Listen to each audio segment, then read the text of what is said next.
Hey YouTube, it's me Fawn, also known as Tar Heel Philly on Twitter, and I want to talk to you about what I call delayed blessings. Today I was listening to a sermon from a church called Community Praise Center that's located in Alexandria, Virginia, and their pastor is Pastor Henry Wright. I'll post a link in the sidebar so you all can check out the sermon. And I shared it with a friend of mine, and I have to say, in my opinion, that that's probably one of the best sermons that I've heard in a long, long, long, long, long time. And basically, he was talking about the fungus of fear, and he basically used the analogy of how what a fungus is, and how it relates to fear and how we allow it to take over our lives, and not just take over our lives, but just completely affect and effect our lives in such a negative way. And I excuse me if I say I really am trying to correct that. It was just a profound video, and sermon once I was done watching it, it really touched my heart and showed me some things in my life and how I needed to correct. But the statement, or what prompted me to make this particular video, is this. I was sharing it with her, a particular friend of mine, and she stated to me, I'm so glad that you shared this video with me, because typically she would not have um, looked at the link, because one, the length of the link, it was the sermon, to let you know, is an hour long, and secondly, it was a pastor that she was not familiar with. And when she said that, that kind of made me think, and it made me think about delayed blessings and how often in our lives, because we're not accustomed to something, that we delay our blessings. I don't believe that we don't get our blessings, or how people say, "Ooh, you should have been here, you just missed a blessing." I don't believe in all that. I just believe that it's a delayed blessing, because you're still going to get the blessing, and because God is going to always find a way to bless you, but it's just going to be take a little longer for you to get the blessing, and you may have to, um, you know, he will use another form to bless you. So that's why I say delayed blessings, opposed to you're not going to get the blessing. But how often in your life do you find yourself closing yourself off, or not receiving what God has for you, because of you limiting the Lord to come in only the way that you expect him to come, and you only do think certain things that you are accustomed to, or you only listen to certain things that you're accustomed to, or you only surround yourself with people that you're accustomed to, opposed to operating outside of the box, and maybe opening yourself up to something that may be different, trying some different food, or going to a different place, or listening to a different music, or in this case, listening to a pastor that, one, may not be your denominational choice, and or two, someone that you've never heard of. Is not a nationally known pastor, as far as television nationally known. Within our denomination, he's very well known. So how often do you close yourself off? And I just want to leave you with, I want people to stop limiting the Lord.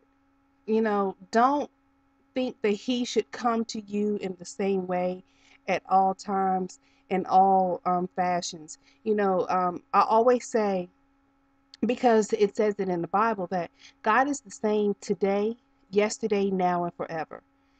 How he approaches you, or what he uses to get your attention, that may be different. He may use a Yugo this week. He may use a Cadillac next week. He may use, a bum on the street, or a homeless person, or just someone that you never even know. He may use somebody who's been the bane of your existence to help you work through a situation that you've gone through. Just, we often limit God in how he's going to assist us through the challenges that we're going through in our lives. And it's so often that everything is just all hunky dory and everything is lovely when we're having our spring moments and sun shining and birds are tweeting, the clouds are full, and everything's just fantastic. But when we have those valley moments and those times that is really, really challenging for us, that's when we feel that God has left us and He's no longer with us, and He doesn't understand the situation that we're going through, or why is He allowing me to go through that? Whether it's an abusive situation or whatever the case may be, we immediately just, are quick to dismiss that He's no longer there. But, we have to start realizing that He is always there and He will always be there. It is up to us to open our minds and open our hearts to allow Him to come in the way that He needs to come for you, specially and designed specifically for you. And that blessing that comes to you is not going to be the same blessing that is used for someone else. And that blessing will not be in the same manner that came to your sister or your mom or your aunt, or what have you. It's going to be designed perfectly and uniquely for you, just because you're unique and you're genuine and you're special in His eyes, and He took that time to make you. So the blessing that you get is going to be that way. And in our weakest and hardest moments, that's when we get what we are seeking. So I just want to leave you all with that. It's just, open your heart. Yolanda Adams had a song close to 5 or 6 years ago, and the song was "Open Your Heart." When I open up our hearts, and I can't sing, but it's such a beautiful song, and I just want I'll see if I can find a link and put that in the sidebar also. But I want people to open their hearts, and if you're not if you're not a person of belief, then maybe this is the time that God is calling you to open your heart to see what He has to say and to let Him in. But I just really, really encourage people to stop limiting our God to come only in a specific way to touch you and to answer your situation that you're going through, because your answer is already there. He's already answered it for you. I mean, He's already answered it for you. It is just for you to say yes, and I accept the answer that He's given me. Whatever that answer is, yes, I accept that.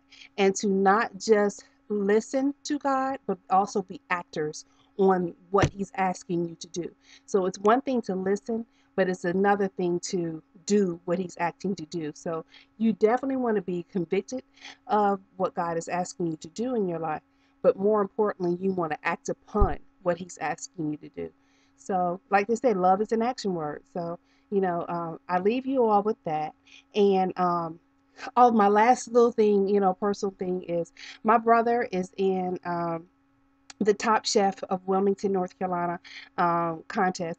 And I want you all to go and vote for him to be Wilmington, North Carolina's Top Chef. And so I want you all to go vote for that.